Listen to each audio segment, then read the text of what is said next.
Hiya folks, welcome back. This is the next performance ranking, and as promised I tackled the big 2000 cubic class this time around. The largest rally class in the game, and it really took quite some time. Just a recap for all of you new here. As usual, I will tackle this to find out if there are any inherent differences between the cars, inherent in the way they drive. And I don't look for the quickest times, but I'm taking statistical values and evaluating how quick they are on average and how drivable they are on average. For this, every car gets driven down 10 shakedown runs on the beginning of a stage where inside the shakedown there is enough variety to really judge the car's performance under different scenarios. This time we're visiting New Zealand and looking at the start of the Ocean Beach stage, where you will find very slow corners, two very slow corners where you could even use the handbrake, some very fast sections to put the hammer down, some flowing 3s and 4s like normal corners, even a section of inside corner braking, and some high-speed corners going into each other where you will have to keep precision and carry a lot of speed through the turns. Also, for the level playing field, every car is driven with the default setup and with medium tires and with one spare wheel in the back. Literally nothing has been changed on the cars other than clicking on shakedown. This turned out to be quite some effort, more than double the time than any other performance ranking, since the class alone has 8 cars, and for good measure I took in the Group A Lancer as a bonus car because it directly competed historically against some of the 2000 cubic classes, so I thought it would be fair to see how the performance stacks up. It all began with some practice runs to get on a level playing field to the stage and only judge the cars.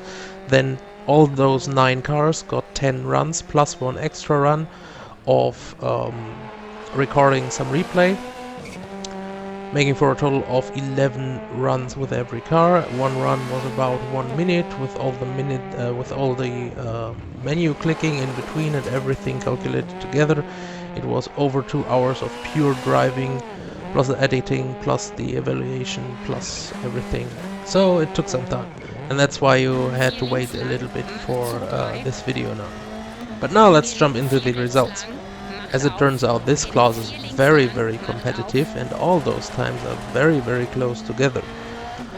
Looking at it, obviously the most modern cars turned out to be the quickest, with the C4 and the Ford Focus 2 claiming first and second place in terms of overall time and quickness. They were also the only 2 cars who could dip consistently, or at least several times, below the 1 minute mark. After that, the next quickest one is the next most modern one, the Subaru Impreza from 2008.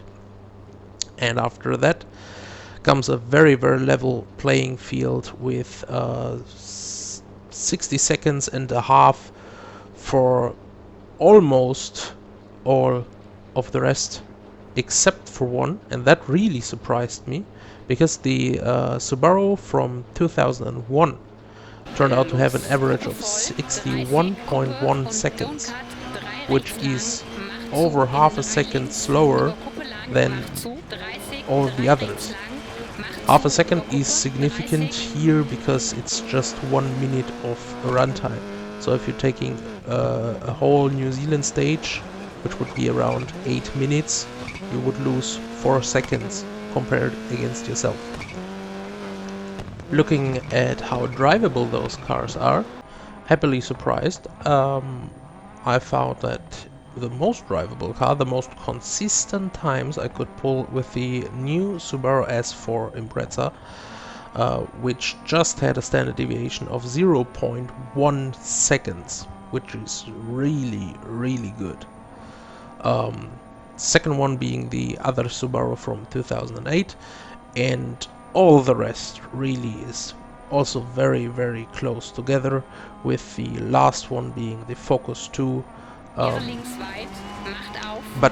really, the differences are not very big. What hinders some of these cars, especially the Focus, the C4 and the Skoda Fabia, in my opinion, are the horrendous cockpits, where you cannot see a lot of the road, where you have a lot of dashboard hanging around.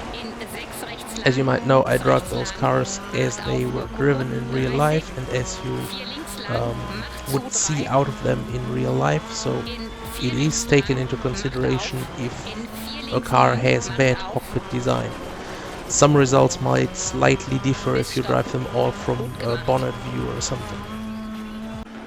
Now looking at the Lancer from the Group A, which has competed against the Focus 1, against the Subaru from 2001 and against the Subaru S4, and I believe even against the Peugeot, it actually holds its own, and in terms of speed alone, it would have come third compared to the rest of the class.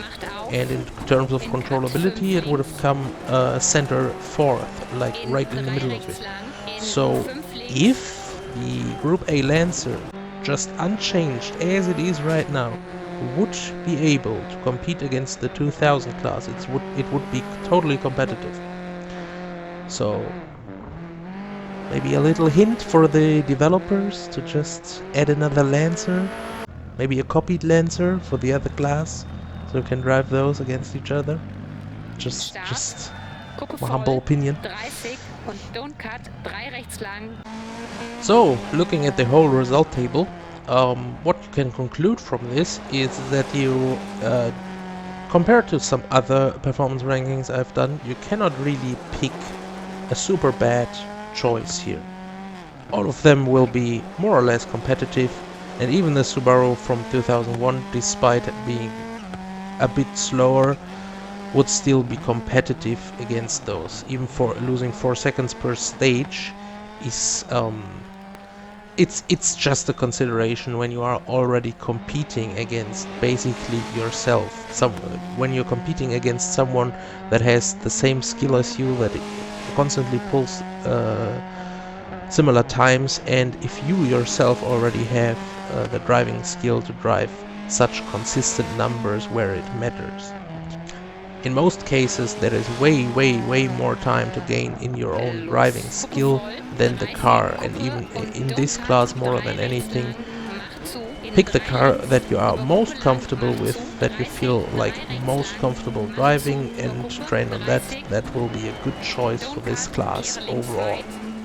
When you really want to claim a world record or drive in very competitive leagues or for prizes in esports or something, then the Citroen C4 and Focus 2 would probably be your best choices, or maybe the new Subaru S4, as it's being very controllable. But other than that, for the general driving, for rallying, every car in this class basically is not a wrong choice. So drive what you like. Let me know in the comments if you can derive some useful information from my data here, and how you subjectively feel about those cars. If you feel some are very drivable, some are not as drivable, if you disagree with some of my conclusions here, let me know.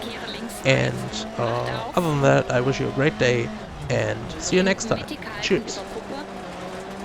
In 6 links, in 2 rechts lang, macht zu, don't cut, macht auf, in cut 5 links, in 3 rechts lang, in 5 links,